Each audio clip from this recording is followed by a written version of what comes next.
समाचार पर मैं हूं आपके साथ जूही सिंह। उत्तर प्रदेश की योगी आदित्यनाथ सरकार प्रयागराज में लगने जा रहे महाकुंभ को लेकर जहां जोर शोर से तैयारी में जुटी है, तो वहीं इसी बीच 11वीं के एक छात्र ने महाकुंभ के मेले में लोगों को बम से उड़ाने की धमकी दे डाली। अब धमकी की जानकारी सामने आने के बाद पुलिस ने इस मामले में एफआईआर दर्ज की और आरोपी की खोजबीन शुरू कर दी और उसे गिरफ्तार भी कर लिया। प्रयागराज पुलिस ने आरोपी की गिरफ्तारी की पुष्टि की है, जिसमें आरोपी का नाम आयुष कुमार जायसवाल पुत्र जय किशन जायसवाल बताया गया है। अब इसको लेकर सवाल कई है कि आखिर क्यों गलत आईडी के जरिए इस तरह की धमकी दी गई, क्या मंशा थी इस साजिश के पीछे, क्या कोई गिरोह है जो जिसे इस मेले की भव्यता को बर्दाश्त नहीं कर पा रहा है, या फिर माजरा कुछ और है। इस पर आज हम अपने साथ जुड़े मेहमानों से बातचीत भी करेंगे, लेकिन पहले देखते हैं ये छोटी सी रिपोर्ट। दरअसल 31 दिसंबर को सोशल मीडिया पर एक स्क्रीनशॉट वायरल हुआ था। स्क्रीनशॉट इंस्टाग्राम पर बनाए गए नस्सर कट्टर मियां नामक अकाउंट का था। इसका यूजर नेम नस्सर पठान को बताया गया था। इस आईडी के जरिए हिंदुओं पर आपत्तिजनक टिप्पणी करते हुए महाकुंभ में बम धमाका की धमकी दी गई थी। प्रसारित स्क्रीनशॉट पुलिस अधिकारियों तक पहुंचा तो इस पर संज्ञान लिया गया। वहीं मैं आपको बता दूं कि आयुष कुमार जायसवाल पूर्णिया जिले के भवानीपुर के शहीदगंज का रहने वाला है। वह जय किशोर जायसवाल का बेटा है। यूपी पुलिस ने भवानीपुर थाना पुलिस की मदद से आयुष को शनिवार को गिरफ्तार किया। आयुष ने सोशल मीडिया पर नासिर पठान नाम से फर्जी प्रोफाइल बनाया था। इसी प्रोफाइल से उसने महाकुंभ मेले में बम ब्लास्ट करने की धमकी दी थी। उसने लिखा था कि वह मेले को उड़ा देगा। वहीं प्रारंभिक छानबीन में मामले को सही पाया गया तो इंस्पेक्टर कोतवाली देवेंद्र कुमार शर्मा ने एफआईआर दर्ज कराई। मुकदमे की विवेचना इंस्पेक्टर साइबर थाना अखिलेश मौर्य को सौंपी गई।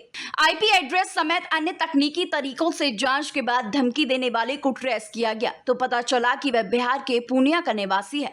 वहां से महाकुंभ पुलिस ने घेराबंदी करके उसको गिरफ्तार किया था। एसएसपी महाकुंभ राजेश द्विवेदी का कहना है कि आरोपित नाबालिग है, उसे संप्रेक्षण भेजा जा रहा। तो महाकुंभ मेले को लेकर सियासत भी छिड़ गई है। तरह तरह की जो खबरें हैं रोजाना आती है, लेकिन अगर हम बात करें बम से उड़ाने वाले मामले की, तो इस पर कहीं ना कहीं सजग रहने की, सतर्क रहने की जरूरत है। और इस पर चर्चा के लिए हमारे साथ हमारे दो मेहमान आलोक गर्ग, अध्यक्ष विश्व हिंदू परिषद, और हाजी हसन, मुस्लिम स्कॉलर, हमारे साथ जुड़ चुके हैं। सबसे पहले हाजी हसन, मैं आपके पास आना चाहूंगी।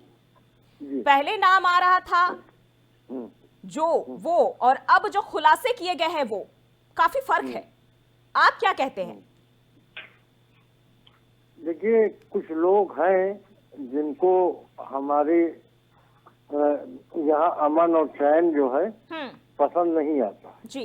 वो तरह तरह की कोशिश करते हैं। वो कोई भी नाम हो, वो चाहे हाजी हसन हो या आशीष हो या कोई भी हो जी। अगर किसी की मंशा हमारे धार्मिक सौहार्द या जो हमारा सौहार्द है उसको बिगाड़ने की किसी भी आयोजन में, किसी छोटे से छोटे आयोजन में भी इस तरह की बम ब्लास्ट करेंगे, ये करेंगे, तो वो अपराधी मानसिकता का है।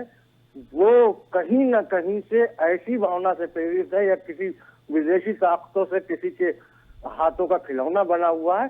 तो उसके साथ वही व्यवहार होना चाहिए जो नासिर के साथ होना चाहिए, वही आयुष के साथ होना चाहिए, वही सबके साथ। इसमें इसके लिए चश्मा अलग अलग रखना ये खतरनाक हो रहा है। वो जो भी है, जो कोई भी हो, चाहे वो आयुष हो, चाहे नासिर हो, चाहे कोई भी नाम हो, उसके नाम से नहीं मतलब है। अपराधी अपराध करने वाले को अपराधी कहते हैं, उसका धर्म, जाति, पंथ, मजहब से कोई ताल्लुक नहीं। तो सवाल ये कि जो लोग इतनी विवस्त्र मानसिकता रखते हैं कि महाकुंभ के आयोजन में, इतना बड़ा आयोजन होता है, सारी दुनिया से लोग आते हैं, वहां पे ये वो करते हैं, तो हमारी प्रेम हमारी एजेंसियों को नहीं होना चाहिए। अब से चौकन्ना होना चाहिए कि वो कौन सा संगठन है, किस संगठन से जुड़ा हुआ है, किस जगह से उसको ऐसा मोटिवेशन मिला है कि वो देश विरोधी हो गया, राष्ट्र विरोधी हो गया, वो समाज विरोधी हो गया। वो अपने ही भाइयों को लिए ऐसी मानसिकता रखने लगा कि हम महाकुंभ में बम ब्लास्ट कर देंगे, ये कर देंगे। तो इसके लिए एक प्रॉपर इन्वेस्टिगेशन की जरूरत है। और इनके पीछे जो लोग हैं, जो जिनके चेहरे कभी सामने नहीं आते, उनको चेहरे सामने लाने की जरूरत है और सख्त से सख्त सजा देने की जरूरत है। ठीक है आलोक जी, महाकुंभ से किसी की क्या दुश्मनी, ये तो काफी समय से चला आ रहा है। हमारे भारतीय संस्कृति की एक परंपरा कहे, जिसको लेकर हर किसी के मन में एक अलग ही उत्साह होता है, चाहे वो हिंदू समुदाय से हो, मुस्लिम समुदाय से हो, हर समुदाय के लोग वहां बड़ी संख्या में पहुंचते हैं। लेकिन पिछले कुछ दिनों से इसको लेकर जो भी खबरें आ रही थी, कहीं ना कहीं इसको लेकर सरकार भी अलर्ट रही है और ये लोगों के जो श्रद्धालु वहां पहुंच रहे उनके लिए भी एक बड़ा सवाल बन गया था।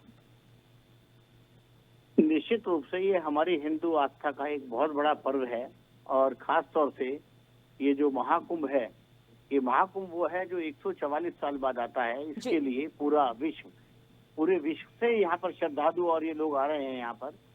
और इसमें जैसा बताया अभी कि ठीक है वो किसी भी जाति धर्म संप्रदाय का हो, आतंकवादी होता है, परंतु इसकी शिनाख्त पहले जरूर होनी चाहिए कि ऐसा व्यक्ति जो हिंदू धर्म से जुड़ा हुआ है वो उसकी क्या मंशा होगी कि वो बम विस्फोट के लिए या इसके अंदर अराजकता फैलाने के लिए प्रयास करेगा। ये सबसे पहले जानने की बात है। और ये हमेशा से किसी भी हिंदू पर्व पर, हिंदू कितने बड़े कार्यक्रम पर ही ऐसी घटना होने की संभावनाएं क्यों प्रबल हो जाती हैं, जबकि और भी बड़े बड़े धर्म संप्रदाय के कार्यक्रम होते हैं जिसमें कभी कोई अड़चन या कोई विरोध या किसी भी प्रकार की कोई अराजकता फैलाने की बात नहीं होती।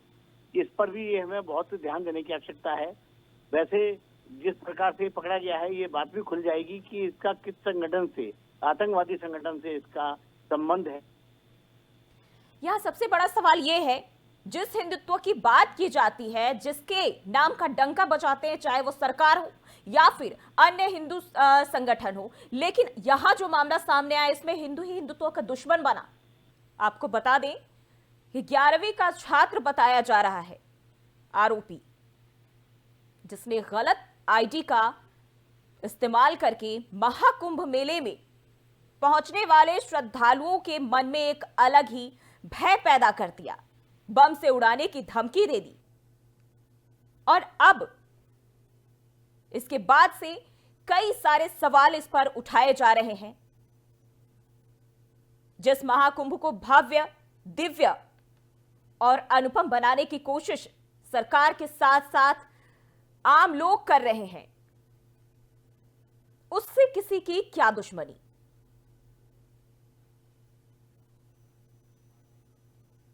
हाजी साहब, आवाज मिल पा रही है आपको?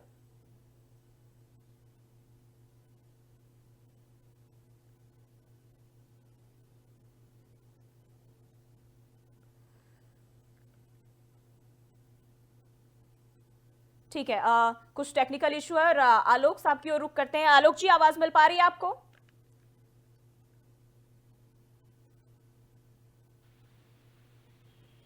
हेलो जी आलोक जी, आवाज मिल पा रही है आपको?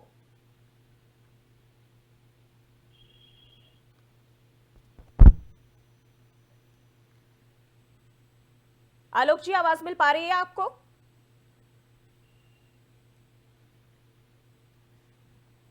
तो कुछ टेक्निकल इशू की वजह से बातचीत नहीं हो पा रही है। लेकिन जिस तरीके से हम देखें, महाकुंभ की भव्यता और दिव्यता की बात आई है और ऐसे में अगर कोई इस तरह के अराजकता फैलाने की कोशिश कर रहा है तो कहीं ना कहीं ये ध्यान देने वाली बात है, सतर्क रहने वाली बात है, क्योंकि ये बड़ी ही मुश्किल लोगों के लिए खड़ी हो सकती है। और आलोक जी फिर से हमारे साथ जुड़ चुके हैं। आलोक जी, आवाज मिल पा रही है आपको? जी आ रही है। बिल्कुल। और आलोक जी फिर से हमारे साथ जुड़ चुके हैं। आलोक जी, आवाज मिल पा रही है आपको? जी आ रही है। बिल्कुल। अगर हम बात करें यहाँ महाकुंभ की, यहाँ बड़ी तादाद में लोग पहुंचते हैं, लेकिन अभी जो ये हालात सामने आए हैं इसके मुताबिक अगर हम देखें, हिंदुत्व की बात करने वाले, अभी हिंदू राष्ट्र बनाने की बात की जाती है, हिंदुत्व का डंका पीटा जाता है, चाहे वो सरकार हो या आम जनता, लेकिन यहाँ हिंदू ही हिंदुत्व का दुश्मन। जी, जैसा आप बता रहे हैं अभी इसकी पुष्टि होनी बाकी है। पहली बात तो ये है, और किसी भी प्रकार से कोई भी अगर इस प्रकार की गतिविधि होती है, हमारी केंद्रीय सरकार, राज्य सरकार, हमारा पुलिस विभाग बहुत सतर्क चौकन्ना है।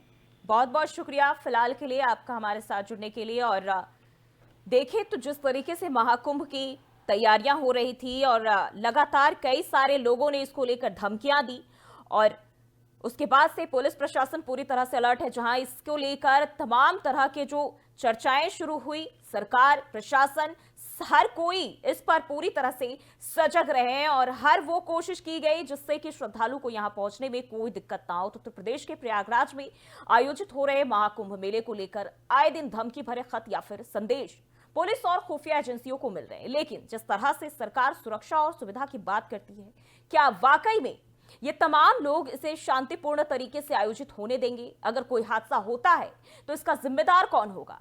क्या वाकई में इस तरह की धमकी किसी साजिश के तहत की जाती है जिससे समाज में उन्माद फैलाना आसान हो जाता है? और इस तरह के कई ऐसे सवाल खड़े होते हैं कि आखिर इतने तादाद में लोग वहीं आने वाले हैं और इन सभी की सुरक्षा का जिम्मेदार कौन होगा?